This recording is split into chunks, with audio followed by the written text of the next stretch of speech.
नमस्कार। कहानी गोल्ड में आज सुनिए रजनी मोरवाल जी की लिखी कहानी कस्टडी।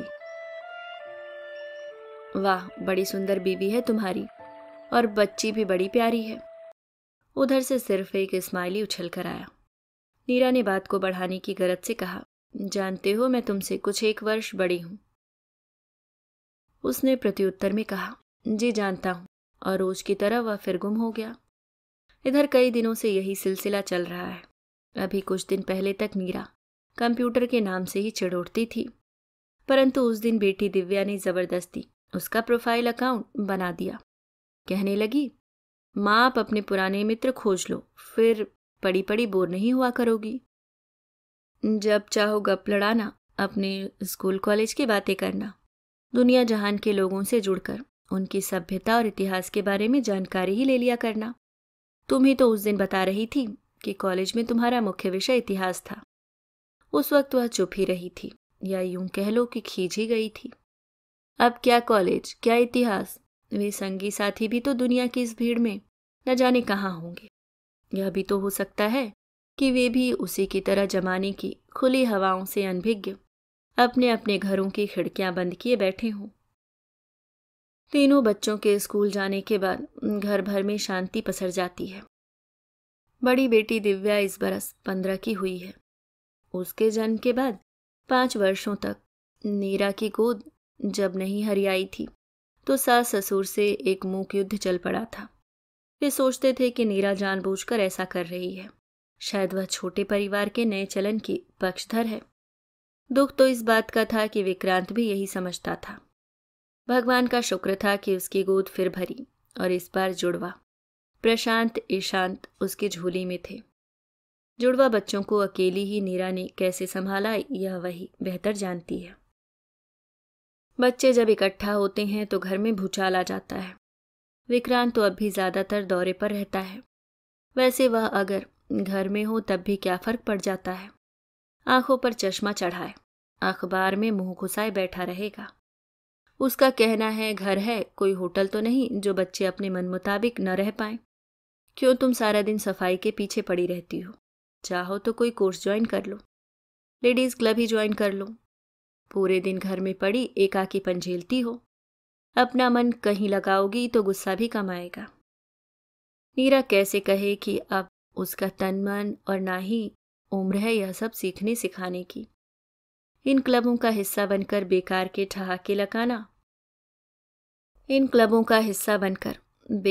ठहाके लगाना उसे सुहाएगा क्या? वह नहीं जानती कितनी गॉसिपिंग होती है इन क्लबों के नाम पर। विक्रांत सिर्फ मुस्कुरा देते हैं। विक्रांत इतवार को अपने ही तरीके से गुजारना पसंद करता है। उसे देर तक सोना पसंद है, फिर बेड टी और बिस्तर पर ही हिंदी और अंग्रेजी के दोनों अखबार चाहिए। जब तक दोनों अखबार पढ़ न ले तब तक पलंग से नीचे कदम नहीं रखता। नीरा की कल्पनाओं में विवाह पूर्व देखा गया वह दृश्य टहल जाता है, जिसमें पति पत्नी आंखों में आंखें डाले बगीचे में बैठे सुबह की चाय के साथ एक दूसरे को महसूस कर रहे होते थे। नीरा ने आदतों से समझौता कर लिया है। अब वह पहले दोनों अखबार और चाय विक्रांत को बेडरूम में दे आती हैं और फिर स्वयं चाय का कप लिए बगीचे में चहलकदमी करती है। विक्रांत ने सुहागरात को ही कह दिया था कि उसे डोमिनेट करना वह होना पसंद ही नहीं है। नीरा की आंखों में अपने पिता की छवि घूम गई थी। पिता की सख्त हिदायत थी कि सब्जी न हो तो दाल बना ली जाए, नाहक बाजार जाकर समय और पैसों की बर्बादी न की जाए। जब नीरा छोटी थी तो पिता हंसते हुए कहते थे, घर परिवार पुरुष की कस्टडी में होना चाहिए। कुछ बड़ी हुई तो माँ को नम आंखों से चुपचाप सिर झुकाए काम करते देखा था।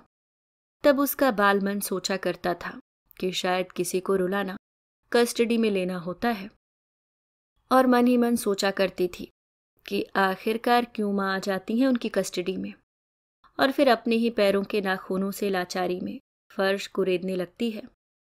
घर में पर्दों के रंग से लेकर नीरा के लिए वर के चयन तक किसी भी फैसले में माँ को उसने सिर्फ चुप रहते देखा है। बहरहाल नीरा ने कभी विक्रांत को डोमिनेट करने की कोशिश नहीं की, परंतु क्या उसे डोमिनेट किया गया है? इस प्रश्न को वह अपने मस्तिष्क में लाने से घबराती है। किसी के अधीन होना कितना दुखदाई होता है। खुद ब खुद अपना समर्पण कर देना दिमागी परतंत्रता तो देता है, परंतु शायद शरीर को कुछ हद तक स्वतंत्र कर देता है। और हर स्त्री इसी एक आज़ादी की चाह में सदियों से समर्पण करती आ रही है। नीरा को ऐसे में वह फेसबुक या मित्र किसी अन्य ब्रह्मांड से आया हुआ शख्स लगता है। किसी कॉन्फेशन बॉक्स सा दिन भर की उसकी ऊब और परेशानियों को चुपचाप सुनता रहता है। ज्यादा ही हुआ तो कह भर देता है, आप महिलाओं को सलाम। नीरा को लगता यह पुरुष स्त्रियों की दशा को कितनी गहराई से समझता है। शुरुआत उसी ने नमस्ते से की थी और नीरा ने भी जवाब में नमस्ते लिख दिया था। आजकल कामकाज निपटाकर किसी अनजाने आकर्षण से बधी वह इधर ही खिंची चली आती है। नीरा को लगता है इस व्यक्ति का परिवार कितना सुखी होगा, खासकर उसकी पत्नी। और यही बात तो आज उसने कही थी, मगर वह आदतन गुम हो गया था। अजीब लगा था नीरा को। इस्माइली उसे मुंह चिढ़ाता सा लगा था। समय के साथ साथ कितना कुछ बदल गया है। बच्चों की अपनी एक दुनिया बनती चली जा रही है, जिसमें उनके दोस्तों की प्राथमिकता के आगे माता पिता कहीं पिछड़ रहे हैं। विक्रांत अपने ऑफिस के साथ घर की तमाम जिम्मेदारियों का ख्याल रखते हैं। नीरा को किसी बात का कष्ट न हो, इसलिए हर छोटे बड़े निर्णय स्वयं ही ले लेता है। हंसते हुए कहता है, नीरा तुम बस आंख मूंद कर मुझे फॉलो करो। अपने छोटे से दिमाग को परेशान मत करो। खाओ पियो और मस्त रहो तुम। अब मेरी कस्टडी में हो। नीरा सोचती है, क्या स्त्रियां कस्टडी में रहने के लिए होती हैं? क्या वे सख्त पहरेदारी में रखने की चीज हैं? कैसी अर्धविक्षिप्तता की सी स्थिति है। बचपन से ही प्यार और संबल शब्द की अफीम चटा चटा कर स्त्रियों को नशे का आदी बना दिया जाता है, और यह विक्षिप्तता स्त्रियों में उम्र व समय के साथ साथ बढ़ती ही जाती है। रगों में बहता लाचारी का रक्त इतना गाढ़ा हो जाता है कि दिमाग खुद ब खुद अपना नियंत्रण छोड़कर उन तमाम पुरुषों के अधीन होता जाता है जो परिवार में क्रमशः पिता, भाई, पति और बेटे के रूप में पाए जाते हैं। और ये सभी उस पर अपनी दया का बोझ लाद लाद कर जीवन भर महान होने का दर्प महसूस करते रहते हैं। वह स्वयं भी तो इसी नशे की आदी हो चली है। विक्रांत पर इस हद तक आश्रित हो गई है कि अकेली एक कदम भी घर से बाहर निकलना मुश्किल लगता है। और तो और जब भी विक्रांत दौरे पर जाता है तो वह बच्चों पर निर्भर हो जाती है। नीरा सोचती है कि इस तरह की डिपेंडेंसी से उत्पन्न हुई आत्मीयता की साइकोलॉजी दयनीयता की देन है या जुड़ाव की। विक्रांत की गैर हाजिरी में बच्चे अक्सर उससे प्रिविलेज लेकर घर में कभी कभी पार्टी आदि रख लेते हैं। नीरा उनको मनपसंद खाना परोस कर लॉन में आ जाती है। बच्चों के बीच वह अवरोध नहीं बनना चाहती, मगर कुछ दिनों से ये पेड़ पौधे भी उसे ताना देने लगे हैं कि देखो तुम्हारी भी जड़ें निकल आई हैं। और वह घबरा कर अपनी देह सहलाने लगती है, जैसे सच में ही उसकी देह एक तने के समान स्थिर हो गई हो। तने का एकाकीपन शाख होने कब परखा है। जीवन भर शाखें तो फल फूलों से लदी अपने ही उन्माद में इतराती रहती हैं। और नीरा धम से लॉन में पड़ी कुर्सी में धंस जाती है। न जाने वह भी क्या सोचता होगा। नीरा के जवाब में जब वह हाँ हाँ लिखता है तो लगता है उस पर तरस खा रहा है अथवा टालने का प्रयास कर रहा है।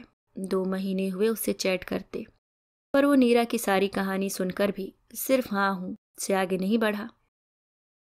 उसके कैसी हो कि जवाब में नीरा दिन भर की खीज उतार दिया करती है, परंतु उसका जवाब टस से मस नहीं होता।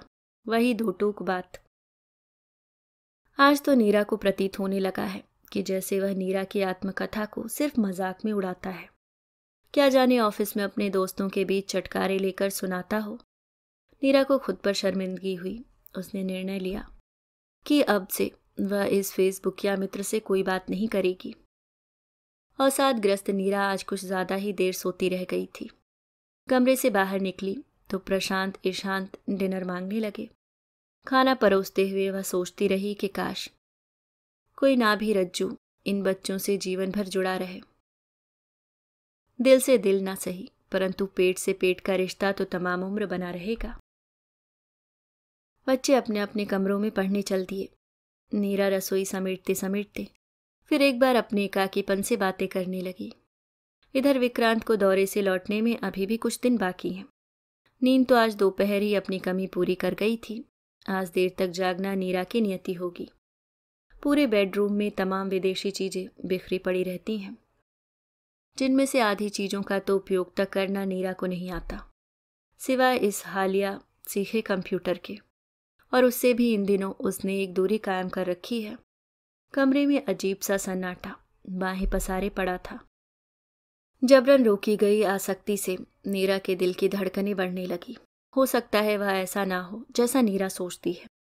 इन 2 महीनों में उसने कोई बदतमीजी भरी बात नहीं की है। नीरा ने धड़कते दिल से कंप्यूटर ऑन किया और देखा 4 मैसेज पड़े थे। इनमें से 2 में सुप्रभात और 2 में शुभरात्रि लिखा होगा, पर यह क्या, आज माजरा कुछ अलग था। यहाँ तो मैसेज के साथ एक तस्वीर भी थी। ओहो, तो महाशय अपने परिवार की तस्वीर लाए हैं। नीरा ने चश्मा पहना और पढ़ने लगी। आप शायद इन दिनों व्यस्त हैं। इस तस्वीर में मेरे साथ मेरी पुत्री है। बस यही छोटा सा परिवार है मेरा। उस दिन जो तस्वीर आपने देखी थी वह पुरानी थी। कई वर्ष पूर्व मेरी पत्नी से मेरा तलाक हो चुका है, परंतु पुत्री अब मेरी कस्टडी में है। और उसके बाद वही चिरपरिचित स्माइली। नीरा ने चश्मा उतारकर मेज पर पटक दिया। मैसेज बॉक्स में लिखा, कस्टडी शब्द कंप्यूटर के अंदर ही जोर जोर से गूंजता हुआ घूमने लगा। गोल गोल मडराता हुआ उस व्यक्ति की तलाकशुदा पत्नी को लील गया। फिर तस्वीर में हंसती मुस्कुराती उसकी बच्ची को चक्रव्यूह बनाकर कसने लगा। और तो और वहां से निकलकर धीरे धीरे नीरा के कमजोर हो चुके अस्तित्व को निगलने बढ़ा। नीरा उठी और तेजी से दिव्या के कमरे की तरफ दौड़ पड़ी। उसने गहरी नींद में सोती हुई दिव्या को कसकर बाहों में जकड़ लिया, जैसे कह रही हो, नहीं अब बस और नहीं। उसकी बाहों की जकड़न से दिव्या जाग गई। उसकी भोली आंखें पूछ रही थी, माँ तुम अचानक कैसे जाग गई? नीरा फुसफुसाई, सब पुरुष आखिरकार इसी ब्रह्मांड के होते हैं। अभी आप सुन रहे थे रजनी मोरवाल जी की लिखी कहानी कस्टडी।